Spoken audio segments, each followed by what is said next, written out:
Hello students, let's continue our chapter 4 in the Kingdom of Fools from the supplementary book Moments, which is written by A.K. Ramanujan, which is taken from his Kannada folktale, and that's a folktale from India.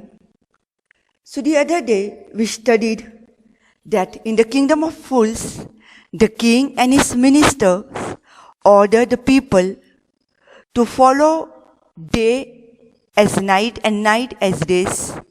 And so everyone has to follow the king's order. If anyone does not obey, was to be punished.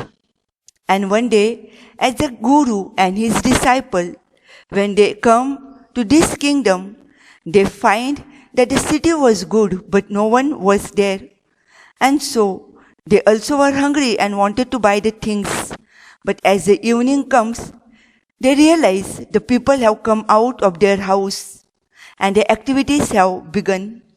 Because as per the order of the king, people were supposed to begin their activities at the time of sunset. And when it was sunrise, people were supposed to go to sleep. Tilling their fields, doing their other businesses was being done after the sunset. And so, Guru finds the things little odd. He realizes that this is the kingdom of fool. He wants to go away from there. But his disciple wants to enjoy there as he finds the things cheaper there. And so, when the Guru tells him to move away, he is not ready to move because he got the things very cheaper, everything in one dudu. And then we saw that one bright day, as a burglar, as a thief, entered into the house to take the loot. And as he was coming out, the wall fell on him and he died on the spot. Now, the brother of the man, the thief, goes to the king asking for justice. And then they realize who had built the wall. And when they find out who had built the wall, when they bring the bricklayer says that it is not during my time, but during the time of my father, the wall was built. But I know what had happened, and so on. So let's continue. The other day we had stopped there. So let's continue. Please take the page number 21 of your textbook. The king sent out messengers to bring in the bricklayer who had built the wall. They brought him, tied hand and foot. You there? Did you build this man's wall in his father's time? Yes, my lord, I did. What kind of a wall is this that you built? It has fallen on a poor man and killed him. You have murdered him. We have to punish you by death. So till here we have seen the other day. Before the king could order the execution, the poor bricklayer pleaded. What is the meaning of pleaded, students? He requested, please listen to me before you give your orders. It's true, I built this wall and it was no good. But that was because my mind was not on it. I remember very well a dancing girl who was going up and down that street all day with her anklets jingling, and I couldn't keep my eyes or my mind on the wall I was building. You must get that dancing girl. I know where she lives. So you see, student, now whom is this bricklayer blaming? Bricklayer is telling, it's not my fault. I have not done anything. It is the girl who was dancing there, who was going up and down, jingling with her anklets. And so, therefore, I couldn't pay attention. What can I do? I couldn't keep the mind. And so, therefore, you have to call that dancing girl. Now, you are right. The case depends. We must look into it. It is not easy to judge such complicated cases. Let's get that dancer wherever she is. So now what is the king deciding? King is deciding to call that dancer wherever the dancer is. The king is saying, let us get that dancer. Now, students, what is the meaning of a jingling? Jingling anklets. What is the meaning of jingling? Clinking. Okay? And the meaning of pleading is that he begged or he requested. Please underline those words. Jingling over here. And he pleaded. Okay? Over here, the word pleaded, he requested, he begged. What's the meaning of the execution? Meaning of the execution is killing. We also have seen the word summon. What is the meaning of summon? Is to call someone. So now, as they are deepening into the case, they are deciding to now call that woman. So let's see. And what is he saying? The judge, it is not easy to judge such complicated cases. What is the meaning of complicated? Such confusing cases. It is not easy. We are not able to find out exactly what is happening over here. And so they decide to call the dancer. Let's get that dancer wherever she is. The dancing girl, now an old woman, came trembling to the court. What is the meaning of trembling? Trembling over here means she came shivering. She was so frightened. And she came. What type of look she had? She had already become an old woman now. Because this incident took so many years ago. Did you walk up and down the street many years ago while this poor man was building a wall? Did you see him? So who is asking? The minister, the king is asking that did you walk up and down that street many years ago when this poor man was building a wall? And did you see him? Yes, my lord, I remember it very well. So, you did walk up and down with your anklets jingling. You were young and you distracted him. So he built a bad wall. So now who is to be blamed? The dancing girl. And what is the king saying? That you walked up and down and so you made the jingling sound with your anklets. And because of that, he was distracted and he built a bad wall. Then it has fallen on a poor burglar and killed him.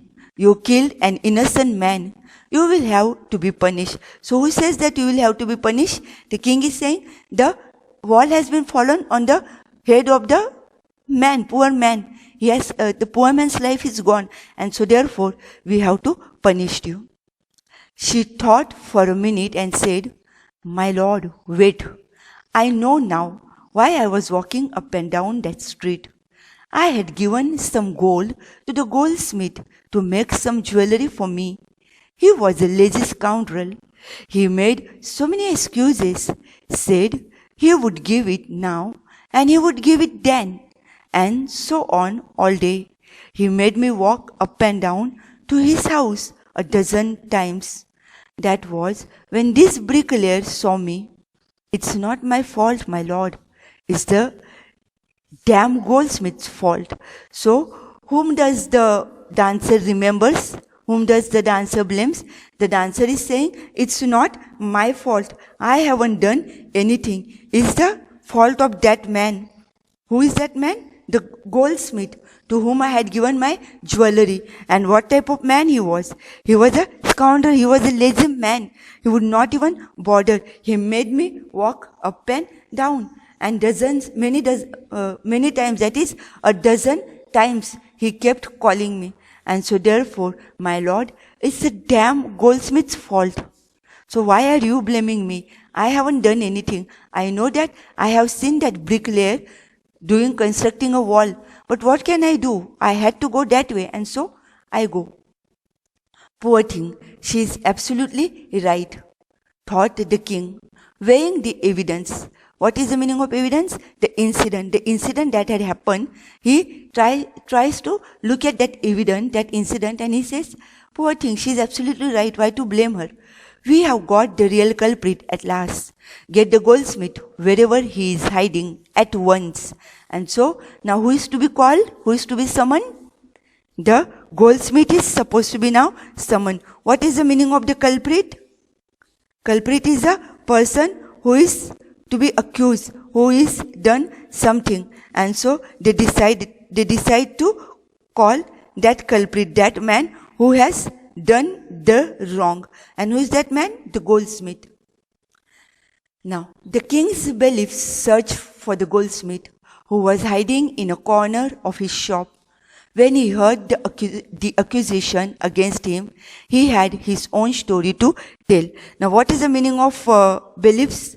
The overseers. So, when they went to this goldsmith, he had his own story to tell. When he heard the accusation against him, he had his own story to tell. Now, what could be his story? My lord, he said, I am a poor goldsmith. It's true, I made this dancer come many times to my door.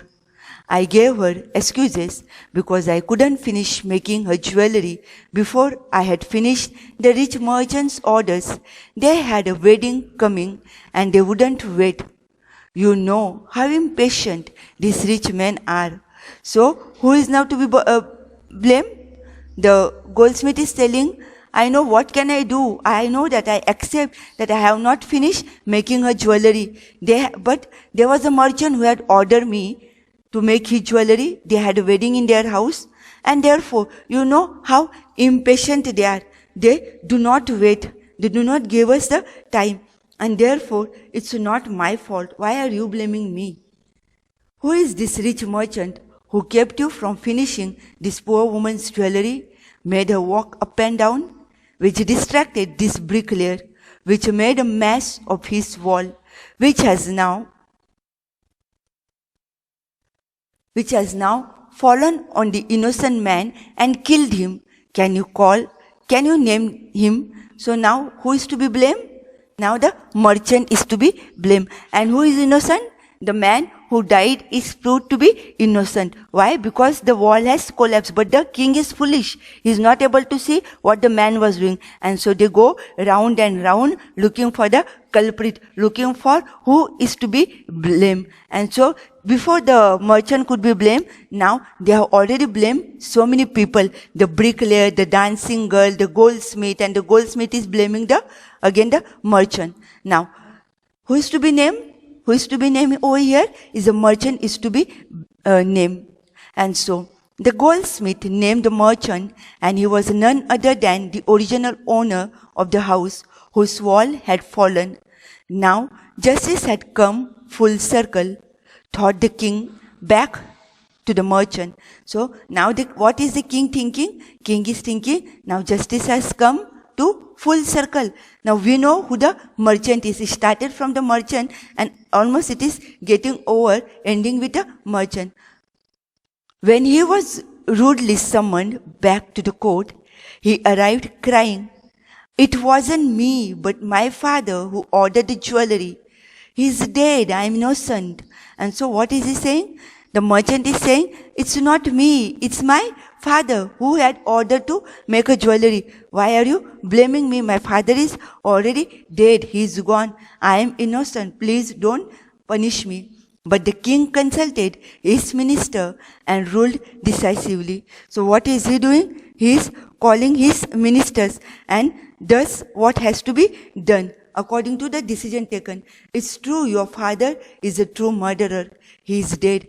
But somebody must be punished in his place. So what is he saying? Your father is dead, and it is true, but we know that, and somebody has to be punished in this place. In whose place? In your father's place. You have inherited everything from that criminal father of yours, his riches as well as his sins. So what? As everything of your father's has come to you, his riches, his wealth, his property, you have got it. You have inherited it. Meaning, you have received it from your father. And so, your father has handed over to you. Therefore, as you have received his riches, you have to get his sins too. I knew at once, even when I first set eyes on you, that you were at the root of this horrible crime. You must die. So, what is he saying? You were at the root of it. Horrible crime was done by you, and so therefore you are to be punished. We knew it. And who is the root cause, students? The The merchant. And so, who is the criminal over here? The merchant. So let's see. You must die. Who says that you must die? The king is telling to the merchant. And he ordered a new stake to be made, ready for the execution. So what is now? They are getting ready for the execution. And execution of whom? Execution of the merchant. And so merchant is to be executed. Now you will see what happens further. As the servants sharpened the stake and got it ready for the final impaling of the criminal, it occurred to the minister that the rich merchant was somehow too thin to be properly executed on the stake. He appealed to the king's common sense. The king too worried about it. So the merchant was very, very thin. And how to stake him over there? How to punish, how to execute him? He may not properly fit over there. And so therefore, what is that? He appealed to the king's common sense. He requested that the king, and so the king also was worried. King also started worried about him. So now what is to be done? What shall we do? He said, when suddenly it struck him that all they needed to do was to find a man fat enough to feed the stake. So now what are they doing? Instead of punishing the merchant, they are going to look for a fat man who can fit into the stake, because the merchant was very thin. The servants were immediately sent all over the town looking for a man who would fit in the stake. So who was summoned? Servants were sent where? The ministers, the servants were sent to look for a man who could be fat, who could fit into the stake. So what do you think now, student? What will be the next? So they go in search of a man who is fat. And their eyes fell on the disciple who had fattened himself for months on bananas and rice and wheat and ghee. So who is now? The guru, the disciple. Guru had already left, and the disciple who had left to remain over there, their eyes fell on him. How was he? He was a fat man, and he was remaining over there. So what are they deciding to do? They are deciding, their eyes go to him. So they decide to catch him.